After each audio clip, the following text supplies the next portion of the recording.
나를 향한 하나님의 계획이 있습니다 라는 말씀의 제목으로 함께 은혜 나누려고 합니다. 사랑은 어떤 거라고 생각하십니까? 사랑은 시끌벅적한 것이 아니라 사랑은 조용하게 말없이 행동하는 것이 사랑이죠. 그렇습니다. 바로 조용히 행동하는 그것, 하나님의 마음입니다.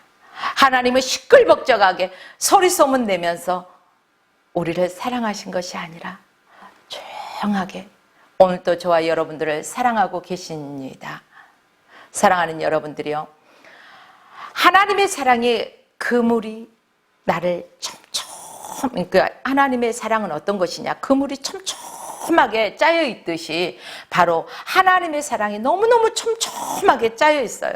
그래서 그 사랑이 나를 감싸고 있어요. 그렇기 때문에 우리 하나님의 사람들은 하나님 한 분만으로 족하고요, 우리에게는 희망이 있다는 사실입니다. 사람에게는요, 어떠한 희망도 또한 어떠한 대책도 없습니다. 그러나 나를 향한 하나님의 그 크신 사랑, 나를 향한 하나님의 계획, 그것을 안다면 우리에게는 희망이 있습니다. 왜요? 하나님께서는요, 대책이 있기 때문입니다. 사랑하는 여러분들이요, 저와 여러분의 아버지가 되시는 바로 그 하나님을 믿고 그 하나님의 은혜와 그 하나님의 사랑에 늘 감사하면서 하나님의 보호 아래 거하는 저와 여러분이 되시길 주의 이름으로 축복합니다. 요한복음 21장 보면은요, 요란한 큰 소리는 없지만은 조용한 곳곳에서 펼쳐지는 주님의 그 어느 행동, 또 어느 말씀을 봐도 제자들이 그 주님이 제자들을 향한 그 따뜻한 사랑이 보여집니다. 베드로가 어색한 상황을 모면하려고요, 딴청을 부려요. 여러분, 저희들도 살아가면서 어떤 어색한 상황이 생겼을 때는 어떻게 합니까? 어떤 어색한 상황이 생겼을 때는요, 아우 멋졌기 때문에 딴청을 부리지 않습니까? 바로 베드로도 그 상황이 멋쩍어서 어색해서 잡은 물고기를 막 세요. 몇 마리요? 153? 153마리가 잡혔다는 것을 알죠. 다른 제자들은 또 어떻게 하고 있을까요? 숯불을 쬐다든가 또 숯불에 옷을 말린다든가 다 각자 딴청을 피우고 있습니다. 왜요? 그 어색한 상황을 좀 어떻게든지 모면해 보려고 그렇습니다. 우리들도 살아가다 보면 어색한 상황을 만났을 때, 그 상황이 펼쳐졌을 때는요, 딴청을 부리기도 하죠. 그 모습이 바로 우리의 모습이 아닌가 싶습니다. 12절 말씀을 보실까요? 주님께서 와서 조반을 먹으라 이렇게 말씀해 주십니다. 그 어색한 상황 속에서도요, 분위기 메이커, 우리 어디 가면은 분위기 메이커 사람들이 한 사람 정도 있지 않습니까? 그 사람들이 그 어색한 상황을 화기애애하게 바꿔주기도 하지요. 바로 예수님께서요, 와서 조반을 먹으라 다정다감하게 말씀해 주셨습니다. 한마디로 이 말씀 안에는요, 제자들을 용서하시고 또 제자들을 위로하시고 제자들을 향한 주님의 마음이 그대로 보여진다는 것입니다. 우리가 흔히 이 땅에 살아가면서 사람들을 만났어요. 그러면 오고 가다가 만났고, 어쩌다 어떤 그 행사장에 가서 만났다. 이럴 때 어떻습니까? 특별히 무슨 할 말이 없을 때, 아, 오랜만이야, 반가워, 우리 언제 만나서 밥이나 한번 먹자, 밥 먹자? 이러면서 그 어색한 상황을 면하지 않습니까? 그러면서 그 분위기도요, 자연스럽게 흘러갑니다. 바로 예수님께서는 그 제자들을 향한 따뜻한 사랑과 위로와 격려, 모든 것이 한꺼번에 담겨있는 와서 조반을 먹으라 이렇게 말씀해 주셨습니다. 한마디로 제자들의 모든 것들을 용납해 주시겠다, 이런 말씀이기도 합니다. 함께 식사한다는 모습 속에는요, 여러 가지의 의미들이 담겨 있습니다. 함께 식사하는 거, 정말로 밉고 싫은 사람에게 우리 한번 밥 먹자 이렇게 말할 사람이 있을까요? 아니요. 내가 당신과 친해지고 싶어, 좀 더 당신과 가까워지고 싶고 당신에 대해서 조금 더 깊이 알아가고 싶다. 아니, 나는 당신을 어떠한 것도 다 용납한다? 이럴 때 우리는 어때요? 우리 한번 밥 먹자. 이렇게 합니다. 예수님께서도 정말로 제자들과 그 깊은 관계, 사랑의 관계 속에서 저반을 먹으라고 말씀하십니다. 너희들을 여전히 내가 사랑해. 너희들이 어떻게 했던 간에 나는 너희들을 미워하지 않는단다. 내가 너희를 사랑한단다. 내가 너희를 용서했단다. 그러니 이리 와. 우리 주님께서 이렇게 말씀해 주셨어요. 그렇게 용서해 주셨습니다. 사람들은 용서하는 것 참 쉽지 않습니다. 그래서 우리는 흔히 이런 말을 합니다. 모든 것은 용서하되 너만큼은 용서할 수가 없어. 모든 것은 용서했을 때 이 일만큼은 용서할 수 없어. 용납할 수가 없어. 이런 말들을 합니다. 여러분들이요, 용서할 수 없고 용납할 수 없을 때 그 사람의 상황은 어떤 상황일까요? 하나님의 은혜가 고갈된 상태라고 보면 될 것입니다. 하나님의 은혜는 무엇입니까? 우리가 살아가는데 연료입니다. 그런데 그 하나님의 은혜가 우리에게서 떠나갔을 때는요, 여러분들이요, 은혜가 고갈되었을 때는 어떤 사람을 용서할 수도 없고 이해할 수도 없고 용납할 마음은 더더욱 없다는 것입니다. 그렇습니다. 하나님의 은혜가 바닥이 났다는 증표이기도 합니다. 저와 여러분은 지금 현재 하나님의 은혜가 충만하게 우리의 심령 가운데서 차고 넘칩니까? 아니면 하나님의 은혜가 저와 여러분의 심령에서 고갈되어진 상태입니까? 한번 생각해 보십시오. 내가 누군가를 미워하는 마음, 내가 누군가를 정말로 용납하지 못하는 마음, 내가 누군가를 시기하는 마음, 이러한 마음이 있다면 정말로 하나님의 은혜가 고갈되어 있지 않나, 내 자신을 하나님의 말씀에 비추어 보아야 할 것입니다. 용서하지 않는다는 것은 한마디로 간단하게 말해서 하나님의 은혜가 없다. 하나님의 은혜 받은 자가 아니다. 이렇게 말할 수 있습니다. 얼마나 불행합니까? 우리는 어디 가서나 그리스도인입니다. 나는 하나님의 자녀입니다. 라고 말을 합니다. 그러면서도 하나님의 은혜가 고갈되었다면 그 사람은 한마디로 우리 육적인 표현으로 하자면요, 영양실조에 걸려있다. 이렇게 말해도 과언은 아닐 것입니다. 여러분들이요, 용서는 본능적으로 용서 누군가를 한다는 것은요, 쉽지가 않습니다. 그러나 우리가 하나님께서 우리를 용서하신 것을 생각해 보십시오.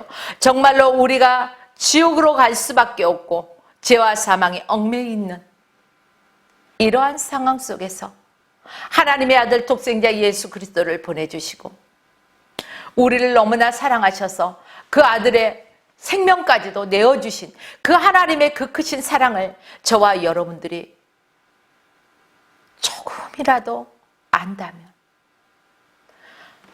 저와 여러분들도 누군가를 용서하고 사랑하고 감싸주고 또 격려해 준다는 거 그리 어렵진 않을 것입니다.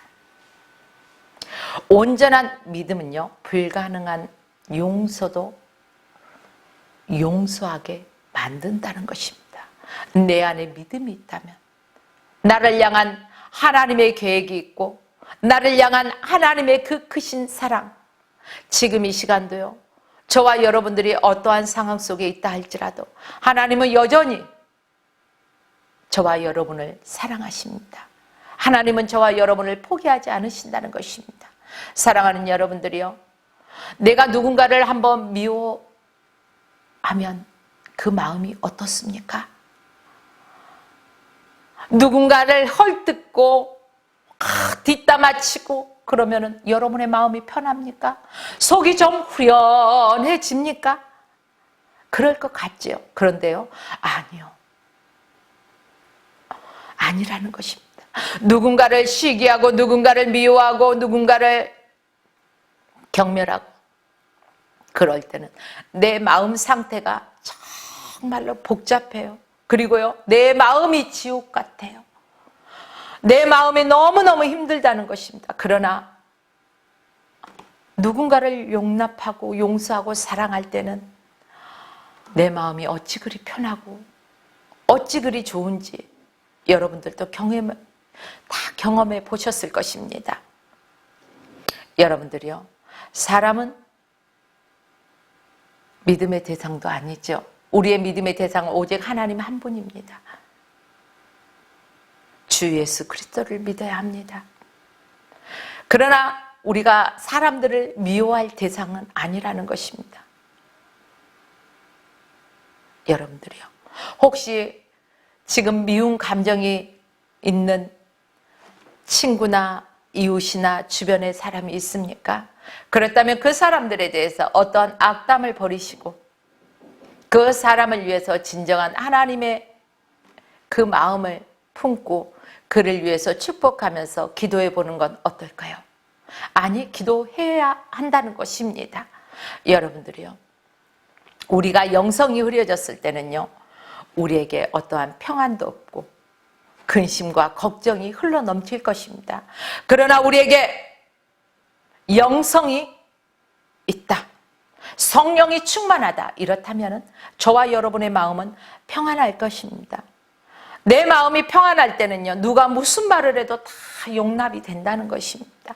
사랑하는 여러분들이요, 그렇기 때문에 내게 영성이 흐를 때는, 성령의 충만함이 있을 때는 어떻습니까? 활력이 넘칩니다. 희망이 있습니다. 긍정적입니다. 살만 납니다. 오늘 화평방송을 통해서 함께 예배드리는 성도 여러분, 또한 동역자 여러분, 여러분들 심령 가운데 하나님의 은혜와 하나님의 사랑이 흘러 넘치시길 주의 이름으로 축복합니다. 그래서 여러분들 심령이 늘 평안하고 또 희망이 넘치고 활력이 넘치고, 아, 나 주님의 은혜 가운데 산다, 예수님 때문에 살만 난다, 예수님 때문에 살만 난다, 이런 고백이 여러분들의 입술에 흘러 넘치시길 주의 이름으로 축복합니다.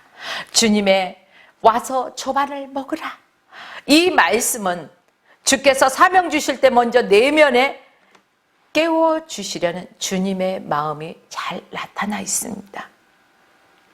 그 마음이 참 목자의 마음입니다. 참 목자의 마음이라는 게 무엇입니까? 먹을 것을 준다는 것입니다. 제자들의 상한 심령, 정말로 예수님을 배반하고 그들이 어찌할 바 모르고 있고 그들의 먼저 다가가 주십니다. 그리고 그들의 마음에 평안을 주시고 또 그들에게 사명을 부여해 주십니다. 1차적으로는요, 먹을 것에 관심이 있지요. 먹을 때 우리는요, 편안하게 누구나 허물을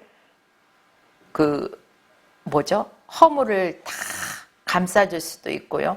먹을 때 언짢았던 그 감정도 다 화기애애한 분위기로 바꿔줄 수가 있어요. 먹는 데서 정이 난다고 하죠. 여러분들이요, 목회자는 대접을 받을 줄도 알아야 되지만은 또한 어떻게 합니까? 목회자는 내는 재미도 있어야 된다는 것입니다. 이 세상에 무슨 재미? 자, 내게 가진 것은 없다 할지라도 내가 대접을 받았으면은요, 또 쓸 때는 쓰는 그러한 기분도 있어야 된다는 것입니다. 이것은 뭘까요? 내가 없다고 움츠려 드는 것만이 아니라 때에 따라서는 내가 누군가를 섬길 줄도 알아야 된다는 것입니다.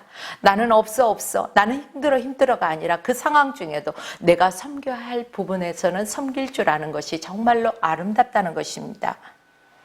우리가 살아갈 때요, 누구에게 대접을 받는다, 이런 것은 여러분 어떻게 생각하십니까? 누가 여러분들을 극진히 대접할 때 여러분들의 마음이 어떻습니까? 참 기분이 좋을 것입니다. 나 오늘 어디를 가서 누구를 만났는데 정말 대접 잘 받았어, 짱이야, 이런 소리 하시죠? 반대로 여러분, 대접받는 기분도 이렇게 좋은데 내가 누군가를 대접했을 때 또 어떤 마음입니까, 여러분? 내가 자원해서 누군가를 대접했을 때는요, 마음이 얼마나 얼마나 여기에서 기쁜지 몰라요. 내가 대접받을 때 그 이상으로 기쁘다는 사실입니다. 여러분들이요, 사실 남을 먹이고 대접할 수 있다는 것은요, 행복이요 축복이라는 것입니다.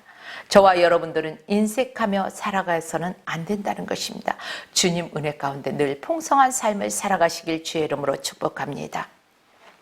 목회의 초점은 그럼 무엇일까? 어떻게 하면 성도를 잘 먹일까? 어떻게 하면 성도를 잘 먹일까? 이게 목회의 초점이 되어야 한다고 생각합니다. 잘 먹여야만이 그 사람이 사명을 감당할 수 있기 때문입니다. 우리의 육신의 몸도요, 음식을 골고루 잘 섭취하고 잘 먹었을 때 정말로 건강합니다. 먹지 못한 사람은요, 정말로 영양실조도 걸리고요, 기운도 없어서 무슨 일을 하지를 못해요. 잘 먹고 건강한 사람들이 활동을 건강하게 한다는 것입니다.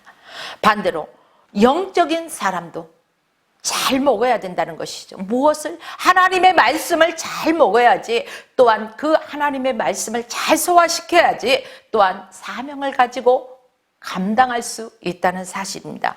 그러므로 목회의 초점은 성도들을 어떻게 하면 잘 먹일 수 있을까? 하나님께서 나를 향한 계획을 가지고 계시는데 그 계획 안에서 정말로 어떻게 사명을 잘 감당할 수 있을까? 교회에서 목회자들이 성도들에게 잘 먹어야만이 이것들도 가능한 일이라는 것입니다. 여러분들이요, 요한복음 2장 15절 말씀을 보면은요, 주님이 제자들에게 사명을 일깨워 주실 때 저희가 조반을 먹은 후에라고 했습니다. 조반을 먹은 후에. 사명을 위해 일하는 것도 중요하지만 하나님 앞에서 잘 먹는 것도 중요하다는 사실입니다. 요새 성도들은요, 참 고생이 많습니다. 또 목회자들도 목회하기에 힘이 드는 세상이기도 합니다. 그러나 목사보다 어떻게 보면 성도가 성도 노릇하기가 더 힘든 세상이 아닌가 싶습니다. 왜요? 세상에서 6일 동안 성도들은 열심히 일하지요.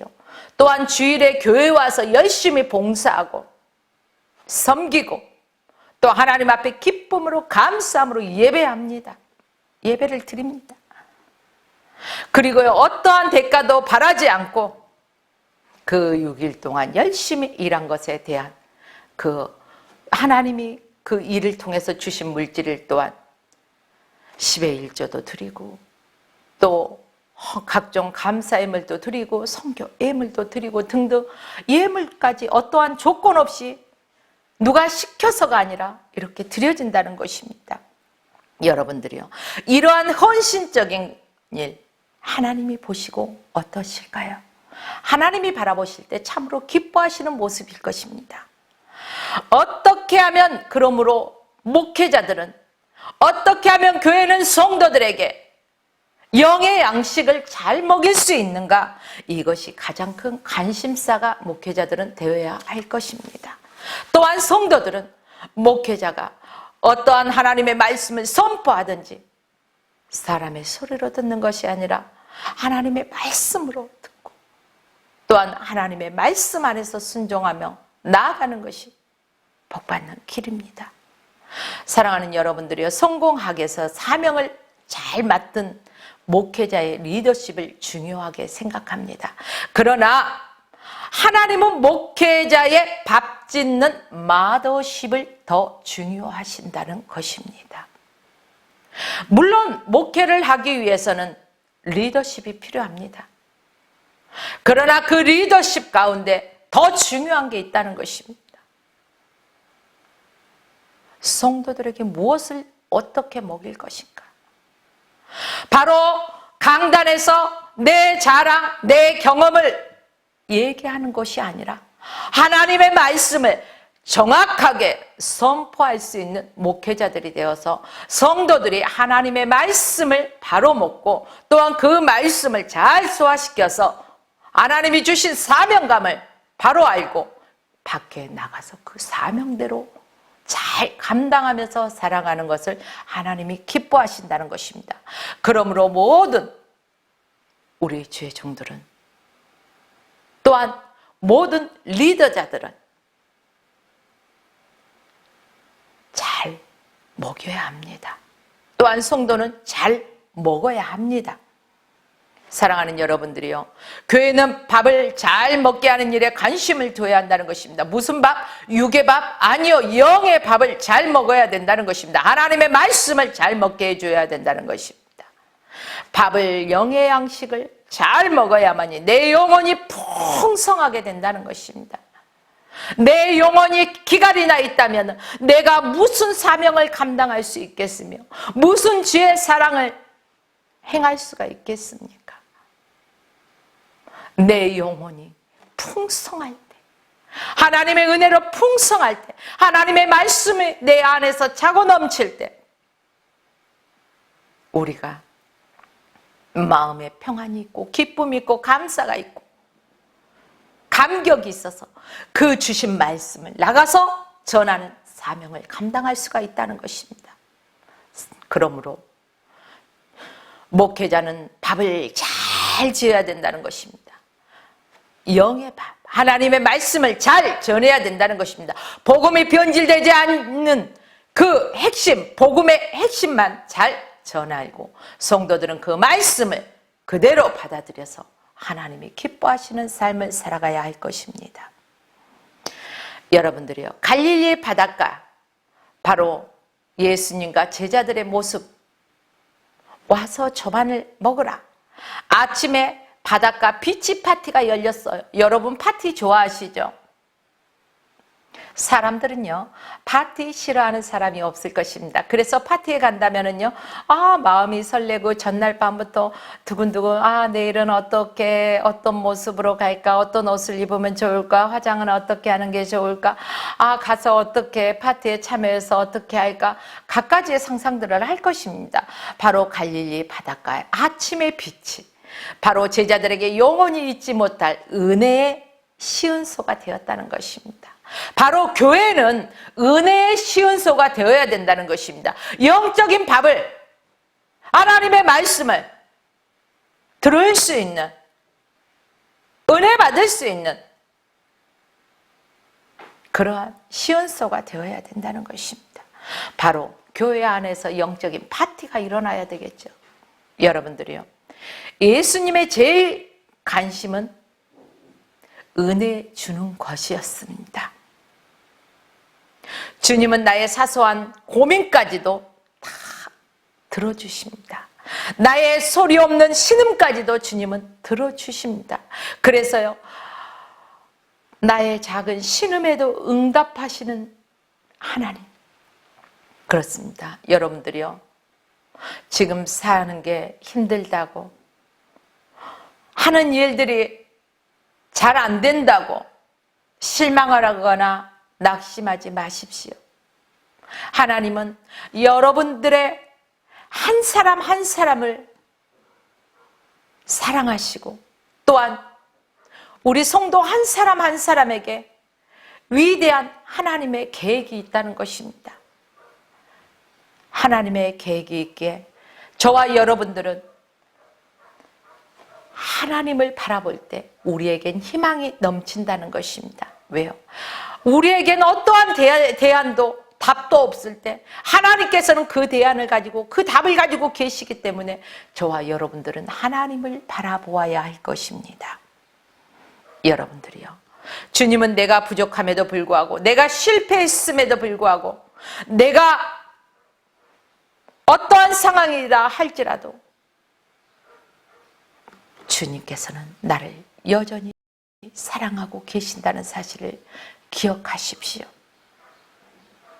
내가 한숨을 쉬고 있는 이 상황 속에서도 주님은 나를 향한 찬란한 계획을 가지고 계십니다. 그러므로 여러분들이요, 오늘 이 방송을 시청하시는 성도 여러분, 동역자 여러분, 우리 모두 힘냅시다. 하나님의 계획 안에서 힘냅시다. 저와 여러분들을 하나님께서 조용히 바라보시며 우리의 작은 신음까지도 들으시고 응답하시는 하나님, 하나님께서 저와 여러분들의 위해서 위대한 계획을 가지고 계신다는 사실을 믿으시고 다시금 힘을 내시고 우리가 영의 양식, 하나님의 말씀을 가까이 하여서 늘 기도하면서 하나님의 뜻 안에서 주님과 동행하고 주님과 연합된 삶을 살아가야 할 것입니다. 사랑하는 여러분들이요,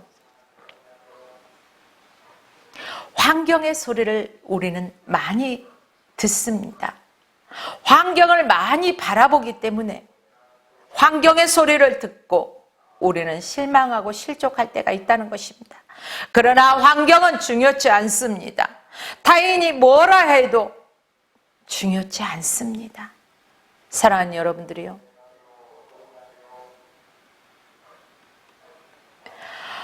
훌륭한 소리는 들어야 하지만 더 중요한 것은 내 양심의 소리를 들어야 한다는 것입니다.